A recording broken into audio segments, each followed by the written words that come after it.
أعوذ بالله من الشيطان الرجيم.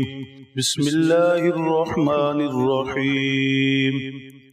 والذين يتوفون منكم ويذرون أزواجا وصية لأزواجهم متاعا إلى الحول غير إخراج فإن خرجن فلا جناح عليكم فيما فعلن في أنفسهن من معروف والله عزيز حكيم. وللمطلقات متاع بالمعروف حقا على المتقين كذلك يبين الله لكم آياته لعلكم تعقلون. صدق اللہ العظیم. ابتدائے اسلام میں بیوہ کی عدت کا تعین بھی نہیں تھا اور میراث میں ان کے لیے کوئی حصہ بھی طے نہیں کیا گیا تھا.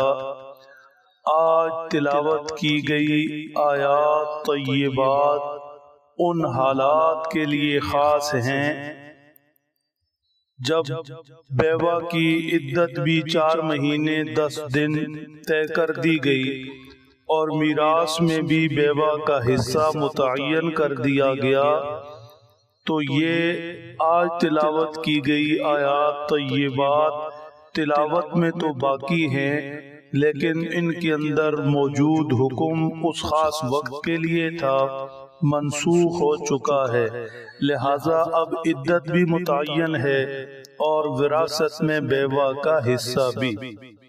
ارشاد فرمایا والذین یتوفون منکم ویذرون ازواجا، جو خامند فوت ہو جائیں اور پیچھے بیوہ چھوڑ جائیں ان کو چاہیے کہ وہ وصیت کر کے جائیں. وصیۃ لازواجہم متاعا الی الحول غیر اخراج، وصیت کر کے جائیں کہ وہ رسا میرے ترکہ میں سے بیوہ کو اتنا حصہ اور یہ مال اور یہ چیز دیں گے، اور یہ بھی وصیت کر کے جائیں کہ اسے 1 سال تک گھر سے نکالنا نہیں.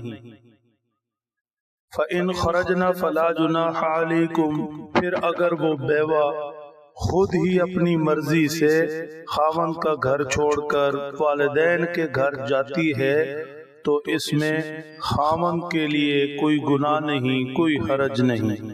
واللہ عزیز حکیم، اللہ غالب ہیں، حکمتوں والے ہیں، چلتی اللہ ہی کی ہے اور اللہ کے ہر حکم کے پیچھے بے شمار حکمتیں ہیں. جب بیوہ کا میراث میں حصہ بھی طے ہو گیا اور عدت بھی 4 مہینے 10 دن طے ہو گئی تو یہ آیات تلاوت تو کی جاتی ہیں، البتہ ان میں حکم منسوخ ہو چکا. حکم یہی ہے کہ بیوہ اب اپنی عدت 4 مہینے 10 دن خاوند کے گھر گزارے گی، اسے کوئی نہیں نکال سکتا اور میراث میں اسے طے شدہ حصہ بھی ملے گا. ارشاد فرمایا وَلِلْمُطَلَّقَاتِ مَتَاعٌ بِالْمَعْرُوفِ، بدقسمتی سے میاں بیوی کے درمیان موافقت نہیں ہو رہی اور میاں نے بیوی کو طلاق دے دی تو اب اسے چاہیے کہ مطلقہ کی دلجوئی کے لیے کچھ سامان بھی دے دے. معروف جو رائج ہے، جو اس کے بس میں ہے، ہر ایک کی اپنی حیثیت اور استطاعت ہوتی ہے، اپنی حیثیت اور استطاعت کے مطابق خامند مطلقہ کو کچھ نہ کچھ دے دے، کوئی سوٹ، کوئی جوڑا، کوئی سامان، کوئی زیور میں سے کچھ، تاکہ ایک ناپسندیدہ عمل، اللہ کا ناپسندیدہ عمل طلاق ہوا ہے لیکن اس سے دل تو دکھتے ہیں اور رنجشیں ہوتی ہیں، اس لیے اگر اچھے طریقے سے رہ نہیں سکے تو اچھے طریقے سے جدا ہو جائے اور اسے اچھے طریقے سے رخصت کر دے.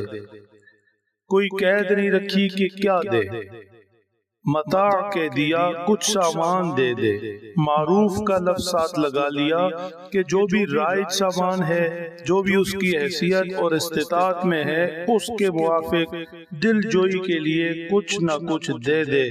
حقا علی المتقین، اللہ سے ڈرنے والوں کے لیے یہ لازم ہے۔ میاں بھی اللہ کا بندہ اور خاتون بھی اللہ کی بندی، بظاہر خاتون سے سہارا چھنا ہے، گھر چھنا ہے، ممکن ہے کہ وہ دکھی ہو، مجروح ہو، لہذا اللہ سے ڈرنے والا ڈرے کہیں اس سے کوئی کوتاہی تو نہیں ہو گئی، اس ڈر کی بنیاد پر اچھا سلوک کرے اور کچھ دے دلا کر اچھے طریقے سے رخصت کرے۔ کذالک یبین اللہ لکم آیاتی، ارشاد فرمایا ایسے اللہ تمہارے لیے اپنی آیات بیان کرتے ہیں، چاہے نکاح کے معاملات ہوں اور چاہے طلاق کے معاملات ہوں، چاہے عدت کے معاملات ہوں، چاہے وراثت میں حصوں کے معاملات ہوں، یا زندگی گزارتے ہوئے دوسرے معاملات و مسائل، اللہ نے ہر چیز اپنی پاک شریعت میں کھول کھول کر بیان کر دی۔ لعلکم تعقلون، تاکہ تم سمجھو۔ انسان کے پاس جو عقل ہے اس پر فیصلے نہیں چھوڑے گئے، بلکہ انسانی عقل کو وحی کے ذریعے رستے دیے گئے، طریقے دیے گئے، احکامات اور مسائل دیے گئے۔ انسان عمومی طور پر اپنی عقل سے صرف اپنا ہی نفع سوچتا ہے اور صرف اپنے ہی نقصان سے بچتا ہے، لیکن اللہ نے جو احکامات دیے ہیں، جو پاک شریعت دین دیا ہے، اس میں تو اللہ سبھی کی بھلائی چاہتے ہیں۔ سبھی کی بھلائی اسی میں ہے کہ اپنی عقل پر فیصلے نہ کرے بلکہ شریعت کی روشنی میں فیصلے کرے۔